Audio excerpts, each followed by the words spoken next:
Hey guys, it's been probably a week and a half or so, maybe 2 weeks since I did a video, and as you can see, I've been keeping myself very busy, and I will show you what with in just a minute. But I'm not sure if I got I don't think I took a video after I got the pine shavings put down in the new loft. I think it was just the bare plywood when I did that. But I put pine shavings in and it looked great, and here's what it looked like. Yeah, I was really happy with the way it turned out, but now I'll show you how it's looking now. I've got a tarp over the top because it leaks. It's brand new and it leaks, and I built it, so I only have myself to blame for that.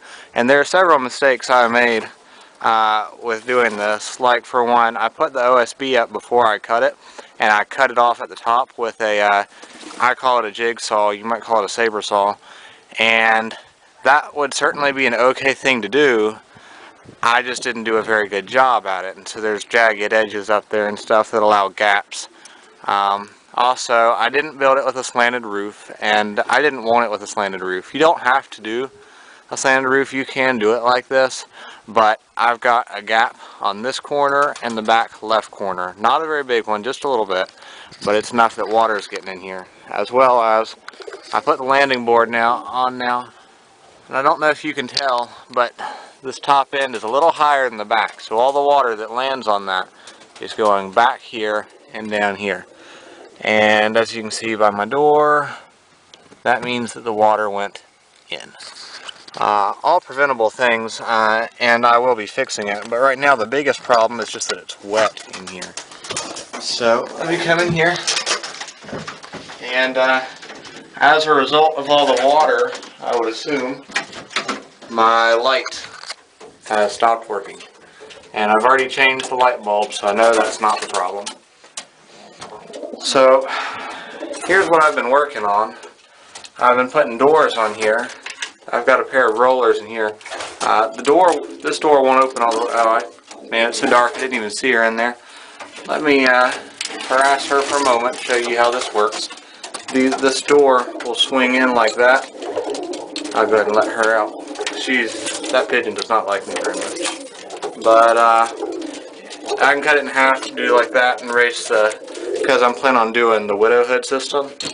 But at the moment, I've just got them, got a pair of rollers in here to breed, and that's all I'm doing right now. I actually can't latch this door to the back wall yet, but I'm using hook and eye latches. And this is the roller cock. The roller hen, if you can't even see it. It's a blue chuck hen. Y'all seen it before. I've made another video, and I'm breeding it to this my older brown and white cock. That's an ash red spread. And then in here, I've got a pair of racing homers, and here I got a pair of racing homers, but I opened the doors. I did have them locked in there so they'd be getting used to it, but the water is coming down this edge right here. You can't see because it's dark in here, but that wall is still a little bit damp, and as a result, these nest boxes are damp, and I don't want them. You can see it, even as dark as it is, you can probably tell here it looks wet versus over there it's dry.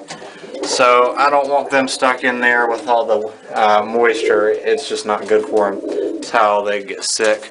This pair I really could have left alone because this nest box is dry. I just need to scrape out the poop in there. They just spilled this water. The nest box is fine, but I went ahead and just opened it up.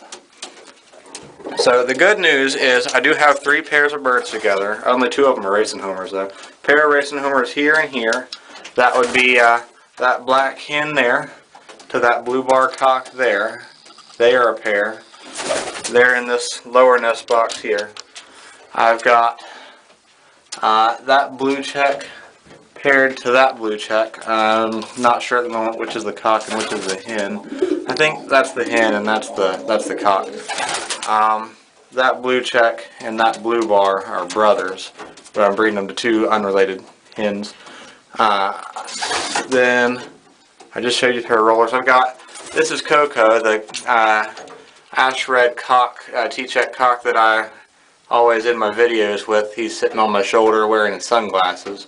Or supposed to look that way anyways. And I've got him paired up to that blue bar back there, which is a hen. I don't know if I've said before, but I actually found her on Hanging Rock at Hanging Rock State Park here in North Carolina. It looked like she'd hit a power line. She was missing feathers on her, big bunch of feathers on her wing. But I brought her home, and she's a great hen. Flies just fine. I've flown her home before.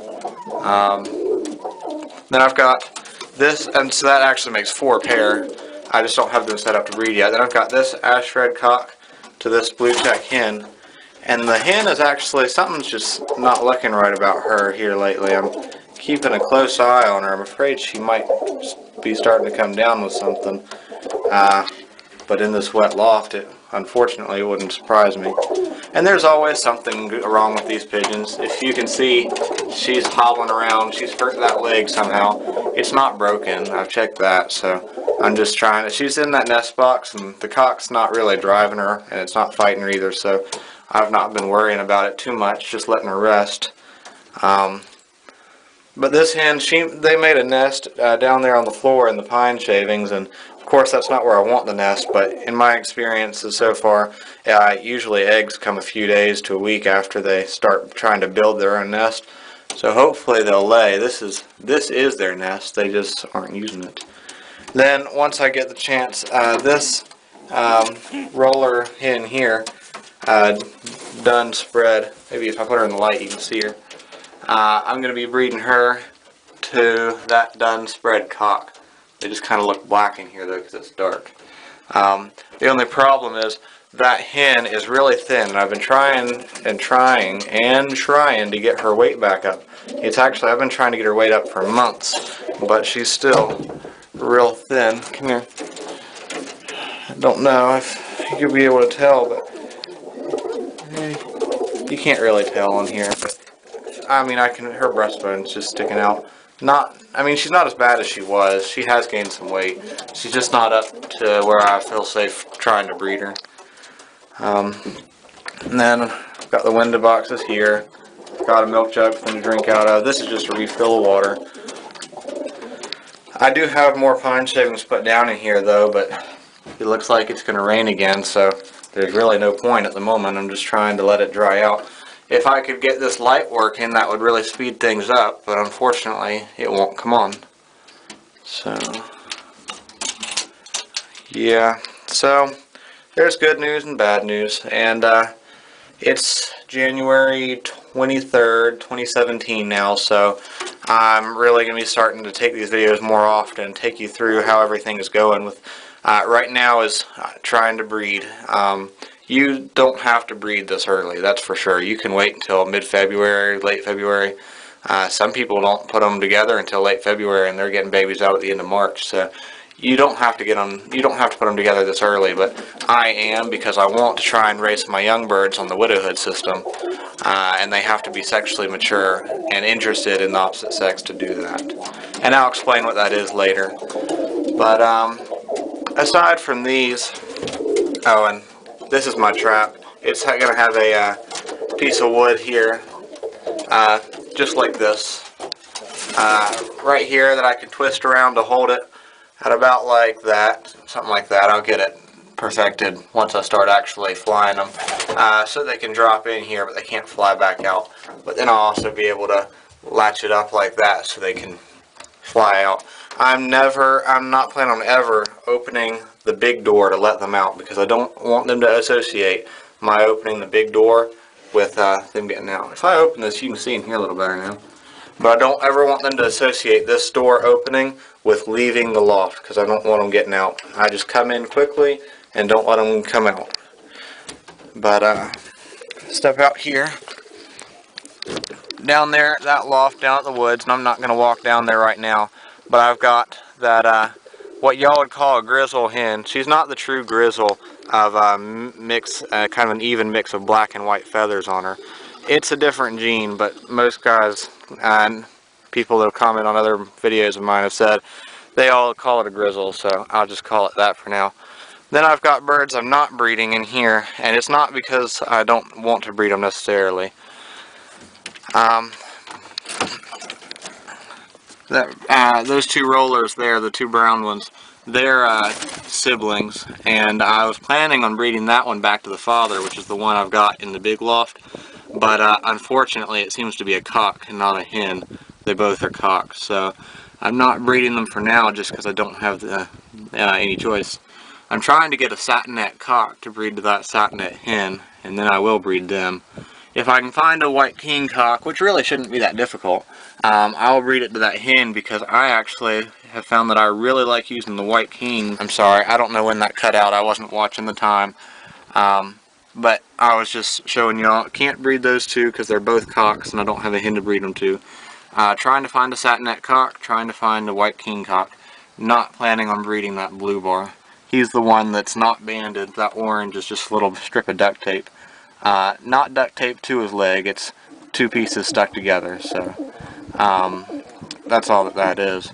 He doesn't have a band, so he can't race, but also my dog broke his wing when he was younger, but it has healed, but he's also got a problem with some of his flight feathers on his wing won't grow back, so he's just full of problems. There go the chickens, flying up into the tree. They're supposed to roost in that coop, but chickens don't really care what I want. They just fly up there anyways.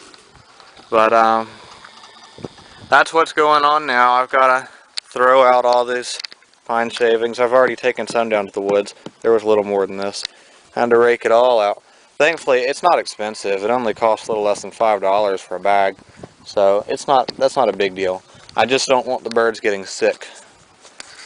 I think that's really all for now. I'm going to be, as soon as the weather lets up and it dries out, I'm going to put silicone on all along all the edges of that loft, because even little tiny spaces the water gets in. So as long as no birds get sick, it's not really a big deal. Lesson learned. Got to be real careful about that. In that gray loft there that I had been keeping birds in, it didn't really matter if water got in there because the bottom and front are made completely of wire. It does not stay wet in there at all. I actually wash it out with a water hose most of the time instead of scraping it. I don't do that in the winter just because I don't want it to be wet and then it get cold and freeze overnight. But during the summer, I just spray it out. I don't even use any kind of a scraper. So, lesson learned. But thanks for watching. Thanks for subscribing. I'm up to 31 subscribers now, I think, something like that. So thank you guys. I hope you all are enjoying these videos. I know they're a little rough, and it's just the beginning of the season, but hopefully I'll get better with my YouTube videos as I get better with racing. I also I joined the Tar Heel Racing Pigeon Club this past Saturday, so on the 21st. So I'm officially a member of the club now. Got bands too, so as soon as babies come out, I'm ready. Thanks for watching, guys. Bye.